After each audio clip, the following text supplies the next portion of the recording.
Nous allons maintenant passer à l'examen des amendements de crédit qui ont été déposés sur cette mission. Là, j'appelle l'amendement 2276. Monsieur Guiraud.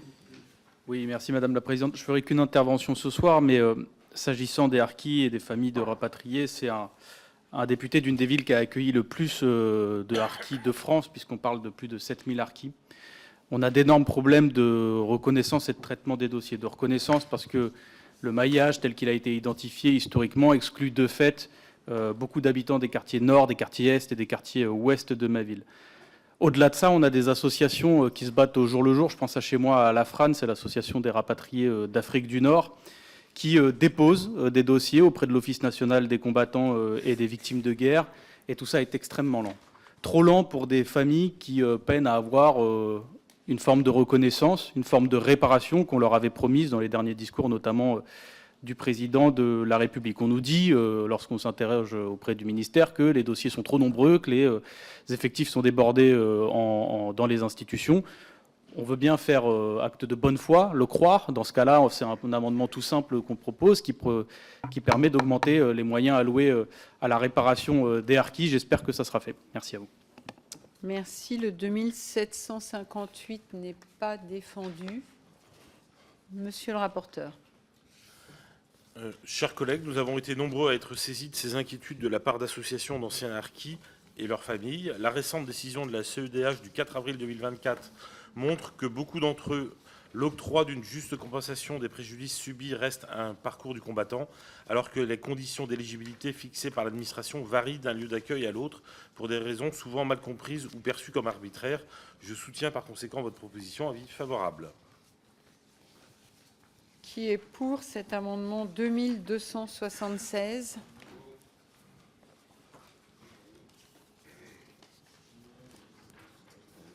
Qui est contre ?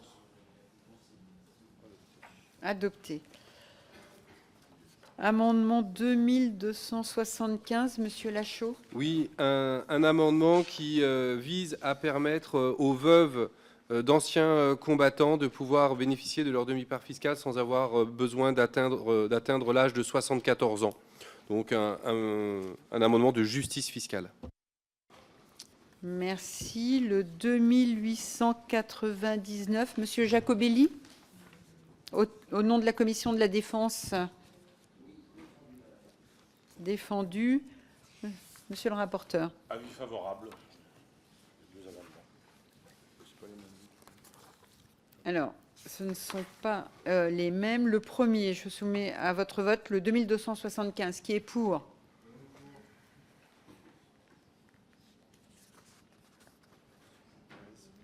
Qui est contre.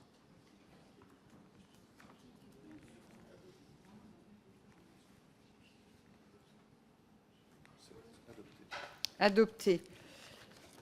Le 2899. Est-ce que je considère que le 2899 tombe, Monsieur Jacobelli? Très bien. 2273, Monsieur Lachaud. Monsieur le rapporteur. Défavorable. Pas le même avis. Qui est pour? Vous voyez, même la présidente suit.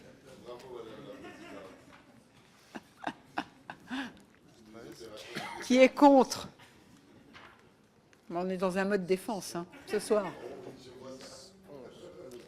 Adopté. Amendement 2897, Monsieur Jacobelli. Merci Madame la Présidente. Il y a un amendement quasiment identique qui va arriver, c'est le 2896. Ils étaient présentés d'ailleurs dans l'autre sens à la Commission Défense. Dans la mesure où c'est la même chose, c'est-à-dire quand même c'est un point très important, même si la somme n'est pas énorme, ce présent amendement en fait veut régulariser la situation de membres rapatriés des forces supplétives de statut civil de droit commun. Ils sont 22 pour lesquels nous demandons une somme d'un peu plus de 4 000 € par personne. Ça fait une somme totale de 92 290 € pour une forme de reconnaissance et ça nous paraît absolument nécessaire. Il y a deux amendements. Celui-ci qui prend le financement sur l'indemnisation des victimes des persécutions antisémites et vous comprendrez que je ne suis pas favorable. En revanche, le deuxième, lui, prévoit prévoit un troisième programme spécifique, ce qui permet de ne pas toucher au budget des victimes de la déportation. Je vous propose donc un avis défavorable pour le 2897 et favorable pour le 2896. Merci. Donc, vous avez défendu le 2897 et le 2896. Pour le 2730, Madame Simonet? Défendu. Monsieur le rapporteur.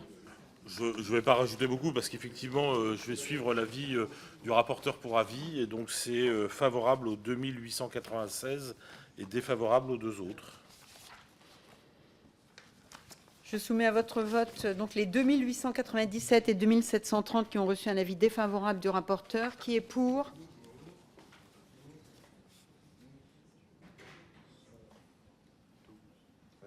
Qui est contre?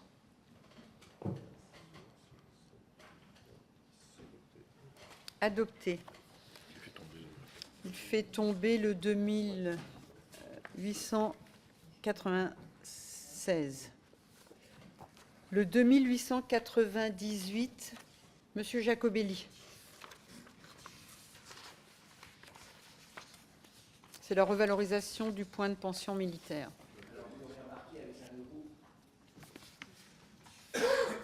Le micro, pardon. Ah, c'est moi. Vous l'aurez remarqué, Madame la Présidente, et merci de me donner la parole. Avec 1 euro, nous pensons bien que nous n'allons pas revaloriser le point PMI. En revanche, plusieurs groupes se sont alarmés sur cette question. Je le répète, il n'y a pratiquement pas de revalorisation. Et en fait, depuis plusieurs années, l'écart entre l'augmentation du point PMI et le coût de la vie hors tabac est à peu près de 17 points. C'est-à-dire une perte de pouvoir d'achat de 17%. Cette situation est intenable. Donc il y a ici un amendement d'appel pour attirer l'attention de Monsieur le ministre, des anciens combattants à qui je m'en suis directement adressé pour trouver une solution. Vous imaginez bien qu'avec le cadre contraint de ce budget et simplement 2 lignes, on ne pouvait pas faire autre chose parce que nous n'acceptons pas de prendre l'argent dans l'indemnisation des victimes de la Shoah. Et donc c'est un amendement d'appel mais très important. Très bien. Le 2277, Monsieur Lachaud. Oui, c'est un amendement pour la revalorisation du point d'indice. Il est défendu. Très bien. Monsieur le rapporteur. Avis favorable. Je soumets à votre vote ces 2 amendements identiques. Qui est pour? Qui est contre? Ils sont adoptés. Le 2909, Monsieur Jacobelli.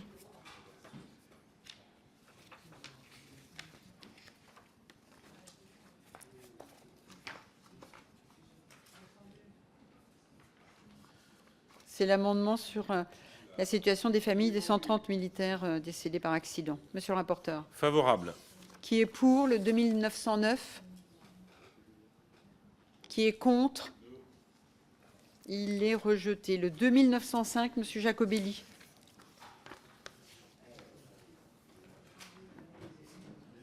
C'est pour l'entretien des monuments aux morts. Très important, effectivement, les associations d'anciens combattants ont souvent du mal. Là encore, c'est un amendement d'appel pour les raisons que j'ai évoquées précédemment, pour les aider parce qu'ils n'ont pas les moyens d'entretenir les tombes qui sont, je crois, un peu de notre famille à tous, puisqu'ils sont en général tombés pour la France et notre devoir est de les entretenir. Monsieur le rapporteur. Favorable. Je pense que sur une question de cette nature, ce sont les collectivités qui se chargent de cet entretien en règle générale et qui font appel à un certain nombre de structures qui les aident. Et en tout cas, ça se passe comme ça chez moi dans l'Orne. Et j'imagine sur d'autres territoires. Ces structures, Madame la Présidente, sans vouloir vous contredire, sont notamment financées par ce budget. Je pense à l'ONAC et à des subventions qui sont données, notamment au Souvenir français. Donc c'est un jeu de rebond, en fait. Et si cet argent ne leur arrive pas, ils ne peuvent pas le faire. Je soumets à votre vote cet amendement 2905 qui est pour, qui est contre. Il est rejeté. Le 2909. 2907, pardon. Pardon. C'est l'UNESCO. Défendu, monsieur le rapporteur. Favorable. Qui est pour? Qui est contre? Il est rejeté. J'en viens des amendements soumis dans le cadre d'une discussion commune. Le 2906, Monsieur Jacobelli. Là encore, il s'agit de la tombe des anciens combattants. Avis favorable. Très bien. Le 2904, également défendu. Monsieur le rapporteur. Favorable aux deux amendements. Qui est pour le 2906?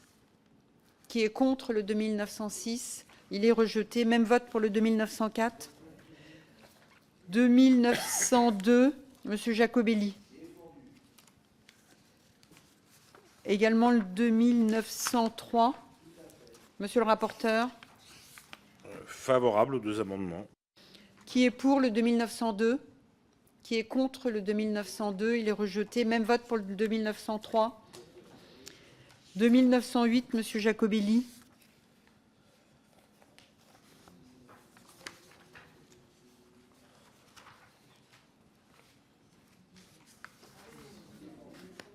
Monsieur le rapporteur. Favorable. Qui est pour? Qui est contre? Il est rejeté. Le 2895, Monsieur Jacobelli. Monsieur le rapporteur. Favorable. Très bien, même vote que le précédent. Le 2900, Monsieur Jacobelli.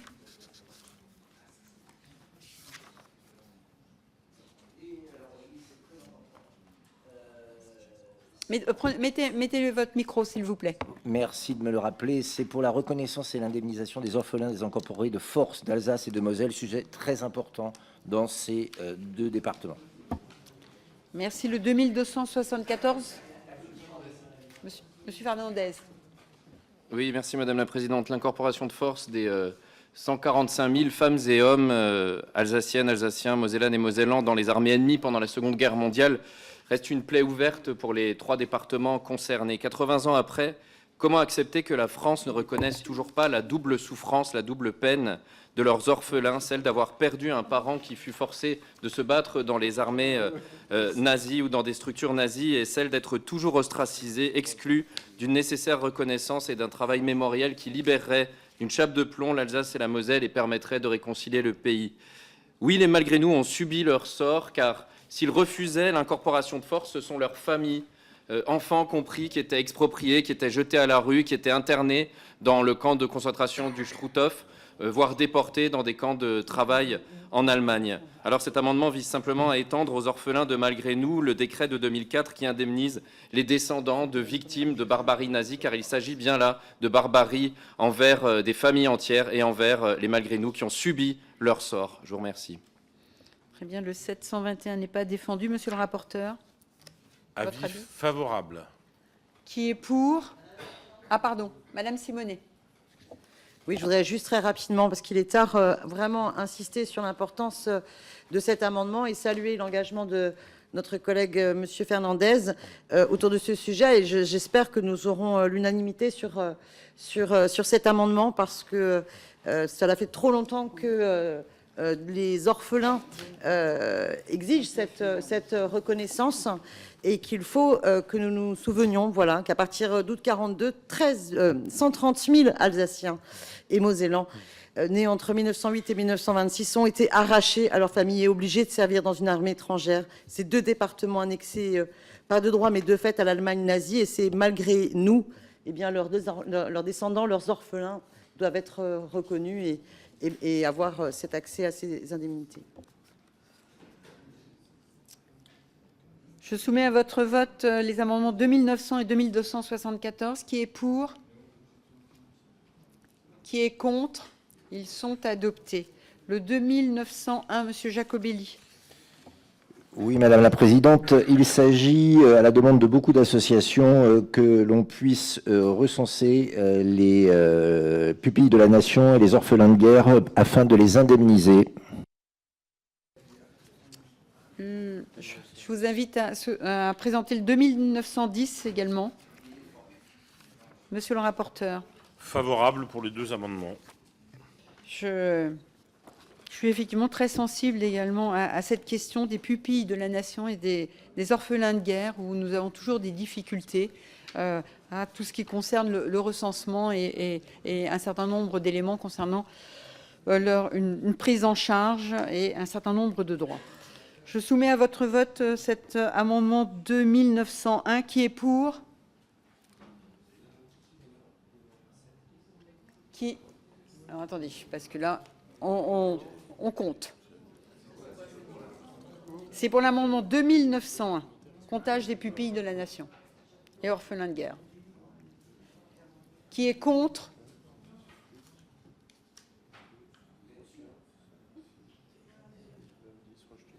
Rejeté. Même vote pour le 2910. Ils sont rejetés.